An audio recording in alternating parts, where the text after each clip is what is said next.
Bonjour, je vous retrouve aujourd'hui en plein air, mais je suis en période de vacances, tant attendu, pour vous parler du nouveau film Mission Impossible, le numéro je ne sais pas, puisque je ne suis pas du tout un fin connaisseur de la franchise, mais j'ai vu les deux opus précédents ce film-là, à savoir Mission Impossible, The Final Reckoning.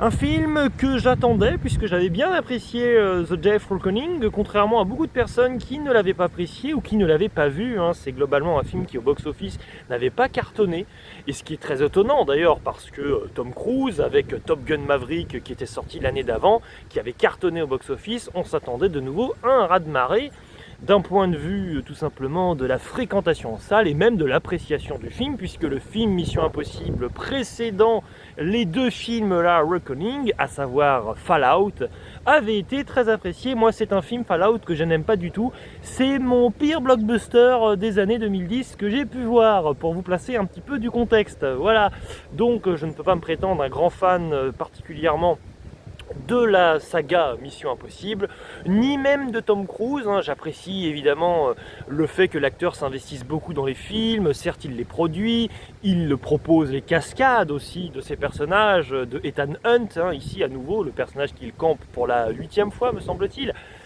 Le souci que j'ai à nouveau, c'est l'ego trip en fait de Tom Cruise, c'est-à-dire que oui, les questions de Mission Impossible, le postulat de départ c'est que c'est une mission impossible mais que Tom Cruise peut y arriver. Moi le problème c'est qu'à force en fait de voir Tom Cruise qui se lance dans les situations les plus rocambolesques et improbables du monde, je n'ai jamais peur qu'il lui arrive quelque chose en fait. Alors le film c'est un peu ce dont il traite, c'est-à-dire que par le biais de personnages et de discussions avec le personnage d'Ethan Hunt justement, on en arrive à ce constat fatidique, ce qui est intéressant sur le papier, que oui évidemment on a une sorte de Tom Cruise un peu immortel qui ne mourra jamais, c'est le moins qu'on puisse dire, mais à côté il y a des pertes dans son entourage, et en cela le film précédent était intéressant sur cette thématique-là du deuil. Il y avait clairement la perte d'un personnage dans le film, ce qui montrait une vulnérabilité émotionnelle pour le personnage d'Ethan Hunt et pour Tom Cruise. Et j'avais apprécié aussi que dans le film précédent, on joue notamment sur des scènes d'action où on insiste fortement avec une sorte d'humour sur les rides du personnage de Ethan Hunt et donc Tom Cruise, Tom Cruise qui a maintenant la soixantaine passée, et qu'on assume un peu son âge en fait, et qu'on en rigole un peu, mine de rien. Et le film précédent n'était pas trop, en tout cas, Tom Cruise centré. Là, malheureusement, il y a beaucoup trop ce phénomène ambulant qui m'agace, où le destin du monde, de la planète est en jeu. Il n'y a que quelques minutes, voire quelques secondes pour intervenir et pour sauver 9 milliards d'habitants. Mais non, on se focalise à nouveau sur le personnage d'Ethan Hunt. C'est pas possible. C'est vraiment pénible à ce niveau-là. Mais ce n'est pas le plus agaçant pour moi dans ce film qui certes propose de belles cascades, de belles scènes d'action quand il y en a, elles sont assez mal réparties dans le film je dirais. Il y a des moments de fulgurance aussi d'un point de vue de la mise en scène, il y a un travail sonore intéressant avec l'entité. Entité donc c'est l'intelligence artificielle qui menace de détruire la Terre en gros. C'était énigmatique dans le film précédent, avec aussi le personnage humain de Gabriel. On sentait que Ethan Hunt ne pouvait rien faire contre lui, ça semblait très difficile de l'atteindre. Là, le personnage de Gabriel est de nouveau dans le film. On sent qu'il est beaucoup moins puissant que dans le film précédent, ce qui est un peu dommage quand même pour un film en diptyque, avec là, ce deuxième opus, où on devrait sentir la menace qui croît alors qu'elle décroît, c'est dommage. L'entité, le souci de cette entité, c'est que on ne comprend pas bien, c'est mal exposé en fait. L'exposition est longue, laborieuse, le film souffre globalement, c'est vraiment le cas de le dire, de dialogues qui sont poussifs, inutilement compliqués, trop verbeux. On ne comprend même plus ce que veulent faire les personnages au moment de leur quête intermédiaire pour en arriver à la sauvegarde de la Terre, ça on l'a au moins compris. Le souci c'est que, qu'ils parviennent ou non à détruire cette intelligence artificielle pour sauver la Terre, le problème c'est que c'est tellement pas concret en fait la menace de cette intelligence artificielle, de cette entité, que tout simplement on s'en fiche un peu. Au début, exposition rapide, oui, bon, cette intelligence artificielle, elle est en train de jouer sur les images et il y a une sorte de délire collectif. Alors, le film à ce côté au moins visionnaire que on peut dans notre vrai monde en ce moment s'inquiéter fortement sur la problématique de l'avancée de l'intelligence artificielle. Et heureusement que le film peut se reposer sur ce contexte favorable qui va susciter une indulgence de la part du spectateur sur ce trou d'air thématique dont souffre vraiment cette menace qui est fantôme. Ça c'est intéressant qu'elle soit fantôme, mais là elle est fantomatique, donc c'est un vrai souci. C'est assez embêtant, en effet, d'un point de vue des enjeux, du point de vue aussi de la motivation des personnages. On n'est pas toujours très au clair de ce qu'il se passe, je l'avoue.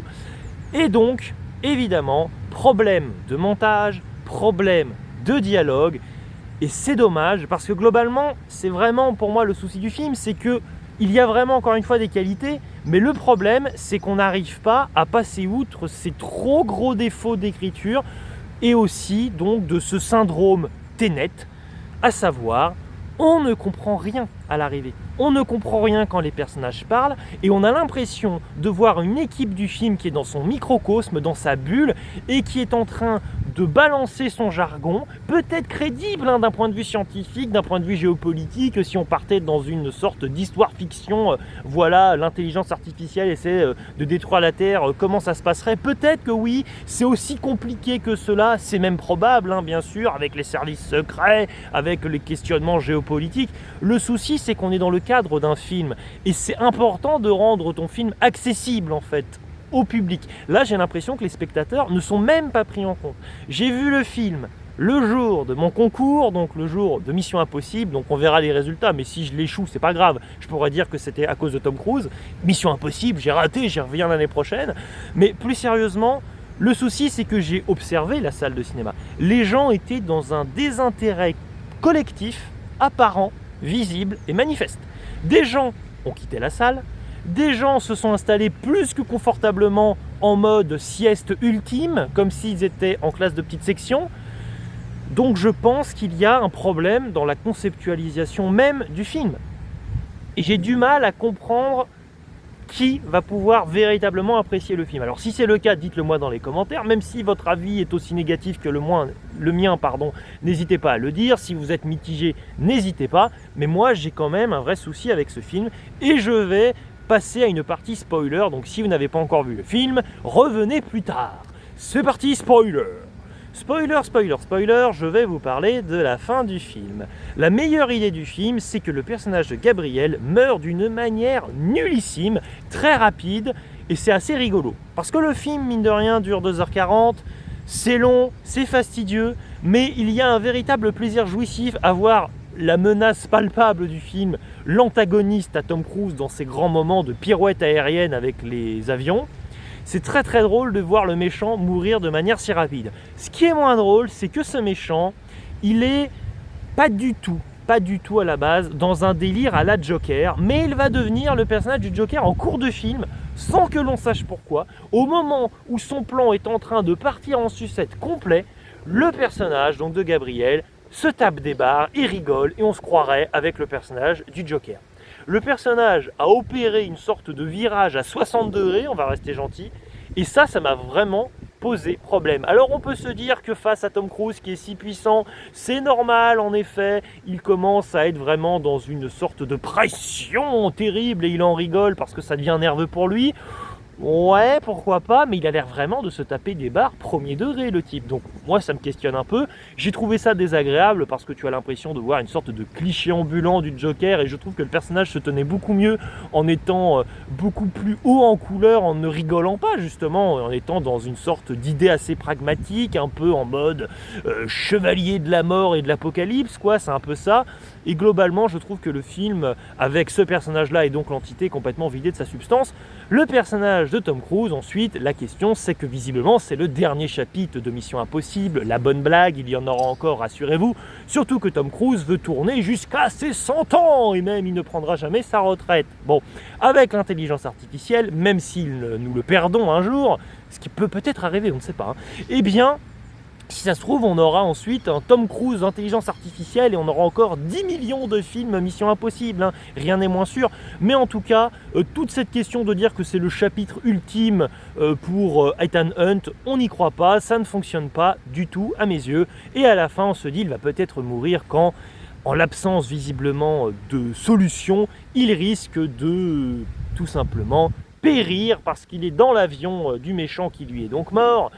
Et là on se dit, il va se cracher et il va mourir. Mais non, il ne meurt pas, donc après on part sur les autres personnages qui sont en train de régler leurs histoires et d'avancer un peu avec leur câblage électrique. Alors j'ai pas aimé le film, mais tous les délires de câblage électrique et tout ça, pour le coup, ça m'a bien plu, désamorcer des bombes, j'ai bien aimé, même si en fait je ne comprenais pas du tout leur jargon, donc ça reste problématique, mais pourquoi pas. Et on revient à Tom Cruise, et évidemment on sait bien qu'il n'est pas mort, hein. Déjà il ne mourrait pas hors champ, hein. On ferait un zoom absolument monumental sur sa tête, c'est lui, c'est Tom Cruise, n'oubliez pas Tom Cruise, apologie de Tom Cruise, grand Dieu. Bon voilà, mais non évidemment il y avait un parachute. Et attendez, on se dit bon ouais, il y avait un parachute. Le parachute s'enflamme, tu te dis c'est fini, il va mourir en effet. Je n'y ai toujours pas cru, parce qu'en effet il avait un autre parachute. Apparemment, on sait pas trop, mais en tout cas à l'arrivée il atterrit, tout va bien, pas de problème. Pourquoi pas? Je ne sais pas, je n'ai pas vu les films précédents, mais je ne suis pas sûr que c'était non plus très pertinent de proposer des flashbacks en montrant les films précédents, parce que c'est beaucoup trop dynamique en fait, et on n'a pas le temps de saisir, on sent qu'ils essaient de quand même prendre en compte à ce moment-là au moins le spectateur en se disant « Ouh là là, on va leur faire des ponts avec les films précédents, ils les ont peut-être oubliés ». Mais en fait ça va tellement vite et ça n'apporte tellement rien, parce qu'à l'arrivée tu es toujours autant perdu, que c'est malheureusement fortement dommageable. Donc vraiment déçu par ce film Tom Cruise, c'est le cas de le dire. Je referme la partie spoiler. Ce n'est pas une décision avec amusement que je prends en me disant à chaque fois que je vois un film avec Tom Cruise que soit je trouve ça plus ou moins moyen, voire pas bon du tout. Mais décidément, moi j'ai un problème, hein. Mon Tom Cruiseomètre malheureusement me mène rarement à apprécier les films, si ce n'est que j'avais donc apprécié encore une fois le film précédent, ce qui m'avait agréablement surpris. Le problème c'est que comme ce film était le premier film d'un diptyque qui se termine d'une manière vraiment bizarre comme celle-ci, malheureusement je n'ai même plus envie de voir le film précédent, parce que je pense tout simplement que dans l'optique où la suite ne me plaît pas et aussi où les promesses ne sont pas assouvies dans cette suite, malheureusement difficile d'être contenté. Mais je suis resté plus ou moins calme, je dirais, dans cette critique, et ce n'est pas grave que je n'ai pas apprécié le film. Je sais bien que je ne suis pas le public visé spécialement, non pas que je n'aime pas les films d'action, ce n'est pas ça du tout, mais c'est vrai que oui, avec l'effet Tom Cruise, ça peut fortement m'embêter. Peut-être qu'humainement il est formidable, hein, ce monsieur, je n'en sais rien, hein. Il a l'air d'être sympa comme ça, en tout cas, d'un point de vue en tout cas promotionnel et de la communication, il est formidable Tom Cruise, il n'y a aucun souci. Mais moi, artistiquement parlant, ouais, on y est peut-être plus ou moins, les cascades ont l'air sympas, mais si je ne comprends pas un film, si ça me déplaît aussi les choix qui sont faits quand je les comprends, bah malheureusement, non, ça ne peut pas me contenter. J'ai entendu parler de personnes qui me disaient oui, le film, le scénario, c'est pas le plus important, il faut se concentrer sur la narration visuelle. Oui, d'accord, mais moi, désolé, ça ne prend pas. Allez, il ne me reste plus qu'à vous dire ciao et à la prochaine. Et je vais envahir YouTube ces prochaines semaines, puisque enfin en vacances, et après une année bien remplie, je vais enfin avoir du temps pour les critiques. Critiques assassines ou pas, on verra. Il y en aura des positives, il y aura des négatives, il y aura des protons positifs ou négatifs, je ne sais plus, j'ai pu réviser mes cours de physique-chimie. Je vous dis à plus, ciao, à la prochaine. Je ne suis pas si fort que Tom Cruise, je ne retiens pas toute la physique. Ciao.